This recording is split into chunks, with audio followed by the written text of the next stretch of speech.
ଆଉ ଦିନକ ପରେ ବାହୁଡ଼ା ଯାତ୍ରା ନବଦିନାତ୍ମକ ଲୀଳାଖେଳା ସାରି ଶ୍ରୀ ଗୁଣ୍ଡିଚା ମନ୍ଦିରରୁ ପୁଣି ଶ୍ରୀମନ୍ଦିର ଅଭିମୁଖେ ବାହୁଡ଼ିବେ ଚତୁର୍ଦ୍ଧା ମୂରତି। ଆସନ୍ତା 24 ତାରିଖରେ ମହାପ୍ରଭୁଙ୍କର ବାହୁଡ଼ା ଯାତ୍ରା। ଆଜି ଲୋକସେବା ଭବନରେ ସମୀକ୍ଷା କରିଛନ୍ତି ମୁଖ୍ୟମନ୍ତ୍ରୀ ମୋହନ ଚରଣ ମାଝୀ। ବାହୁଡ଼ା ଯାତ୍ରାରେ ଭକ୍ତଙ୍କ ଭିଡ଼ ଏବଂ ସୂଚନା ସଞ୍ଚାର ଉପରେ ଅଧିକ ଗୁରୁତ୍ୱ ଦେବାକୁ ଅଧିକାରୀମାନଙ୍କୁ ପରାମର୍ଶ ଦେଇଛନ୍ତି ମୁଖ୍ୟମନ୍ତ୍ରୀ। ସେହିପରି ଭକ୍ତ ଏବଂ ଶ୍ରଦ୍ଧାଳୁମାନେ ପ୍ରଶାସନ ଏବଂ ପୁଲିସର ମାର୍ଗଦର୍ଶିକା ପାଳନ କରିବାକୁ ନିବେଦନ କରିଛନ୍ତି ମୁଖ୍ୟମନ୍ତ୍ରୀ। ମୁଖ୍ୟମନ୍ତ୍ରୀ ଆହୁରି ବି କହିଛନ୍ତି ଯେ ଆଇନ ଶୃଙ୍ଖଳା ସୁରକ୍ଷା କ୍ଷେତ୍ରରେ କୌଣସି ପ୍ରକାର ସାଲିସ କରାଯିବ ନାହିଁ। ସିସିଟିଭିରୁ ମିଳୁଥିବା ସୂଚନାକୁ ଇଣ୍ଟିଗ୍ରେଟେଡ୍ କମାଣ୍ଡ ଆଣ୍ଡ କଣ୍ଟ୍ରୋଲ ବ୍ୟବସ୍ଥା ଜରିଆରେ ସମସ୍ୟା ଥିବା ସ୍ଥାନକୁ ତୁରନ୍ତ ପ୍ରଦାନ କରାଗଲେ ସମସ୍ୟାର ସମାଧାନ ହୋଇପାରିବ। ଆଗକୁ ବାହୁଡ଼ା ଯାତ୍ରା ସହିତ ମହାପ୍ରଭୁଙ୍କର ସୁନାବେଶ ଏବଂ ନୀଳାଦ୍ରି ବିଜେ ଅନୁଷ୍ଠିତ ହେବ।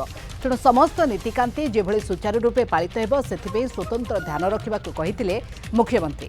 ବୈଠକରେ ଆଇନମନ୍ତ୍ରୀ ପୃଥ୍ୱୀରାଜ ହରିଚନ୍ଦନ, ମୁଖ୍ୟମନ୍ତ୍ରୀଙ୍କର ପରାମର୍ଶଦାତା ପ୍ରକାଶ ମିଶ୍ର, ମୁଖ୍ୟ ଶାସନ ସଚିବ ଅନୁ ଗର୍ଗ, ଉନ୍ନୟନ କମିଶନର ଡିକେ ସିଂ ପ୍ରମୁଖ ଉପସ୍ଥିତ ରହି ବାହୁଡ଼ା ଏବଂ ସୁନାବେଶ ପରିଚାଳନା ସମ୍ପର୍କରେ ମତାମତ ରଖିଥିଲେ।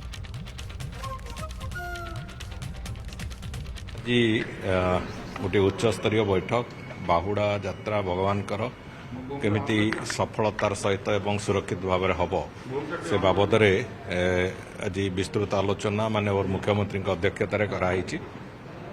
ସେଥିରେ ବିଭିନ୍ନ ଦିଗକୁ ଗତଥର ଯେଉଁ ରଥଯାତ୍ରା ସମୟଠୁ ଆରମ୍ଭ କରିକି ଏପର୍ଯ୍ୟନ୍ତ ବିଭିନ୍ନ ସମୟରେ ଯେଉଁ ଭକ୍ତମାନଙ୍କର ସଂଖ୍ୟା ବି ବଢ଼ି ବଢ଼ି ଚାଲିଛି, ଭକ୍ତମାନଙ୍କର ଦର୍ଶନ ସୁରୁଖୁରୁରେ ହେବାର ଯେଉଁ ପ୍ରକ୍ରିୟା କରାଯାଇଛି ସେସବୁ ବି ଆଲୋଚନା ହେଲା ଏବଂ ବିଶେଷ କରିକି ବାହୁଡ଼ା ଯାତ୍ରାଠୁ ଆରମ୍ଭ କରିକି ନୀଳାଦ୍ରି ବିଜେ ପର୍ଯ୍ୟନ୍ତ ପ୍ରତିଦିନ ଯେଉଁ ସଂଖ୍ୟାରେ ଭକ୍ତମାନେ ଆସୁଛନ୍ତି ଦର୍ଶନ କରିବେ ସେମାନଙ୍କ ପାଇଁ ସମ୍ପୂର୍ଣ୍ଣ ସୁରକ୍ଷିତ ଭାବରେ କେମିତି ବ୍ୟବସ୍ଥା କରାଯାଇପାରିବ ସେ ଦୃଷ୍ଟିରୁ ପୁଲିସ ଆଡମିନିଷ୍ଟ୍ରେସନଠୁ ଆରମ୍ଭ କରିକି